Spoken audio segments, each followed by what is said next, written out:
যশোরের মনিরামপুর উপজেলার শ্যামকোর ইউনিয়নের চিনেটোলা বাজারে গণসংযোগ করেছেন বাংলাদেশ জামায়াতে ইসলামীর মনোনীত এমপি পদপ্রার্থী অ্যাডভোকেট গাজী এনামুল হক। স্থানীয় জনসাধারণের সঙ্গে কুশল বিনিময়ের পাশাপাশি উন্নয়ন এবং দুর্নীতিমুক্ত মনিরামপুর গড়ার অঙ্গীকার করেন তিনি। বিস্তারিত দেখুন শাহজাহান শাকিলের প্রতিবেদনে।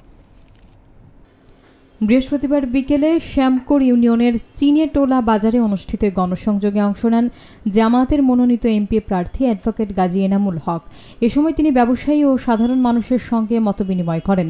স্থানীয়দের উদ্দেশ্যে তিনি এলাকার উন্নয়ন, জনগণের কল্যাণে কাজ করা এবং একটি দুর্নীতিমুক্ত মনিরামপুর গড়ার অঙ্গীকার ব্যক্ত করেন। গণসংযোগে উপস্থিত ছিলেন উপজেলা আমির এবং মনিরামপুর উপজেলা চেয়ারম্যান পদপ্রার্থী ফজলুল হক, ইউনিয়ন আমির এজাহার আলী এবং সাধারণ সম্পাদক ডক্টর মোহাম্মদ মনিরুজ্জামান সহ স্থানীয় জামাত নেতৃবৃন্দ। তারা জনগণকে ঐক্যবদ্ধ থাকার আহ্বান জানান। বক্তারা বলেন, শান্তিপূর্ণ ও গণতান্ত্রিক পরিবেশে রাজনৈতিক কার্যক্রম চালিয়ে যাওয়া হবে এবং জনগণের পাশে থেকে কাজ করার প্রতিশ্রুতি অব্যাহত থাকবে। গণসংযোগকে ঘিরে স্থানীয় এলাকায় উৎসাহ উদ্দীপনা দেখা দেয়। উপস্থিত নেতারা মনে করেন, জনগণের সহযোগিতা এবং ঐক্যবদ্ধ প্রচেষ্টার মাধ্যমে উন্নত ও সুশাসন প্রতিষ্ঠিত মনিরামপুর গড়ে তোলা সম্ভব হবে।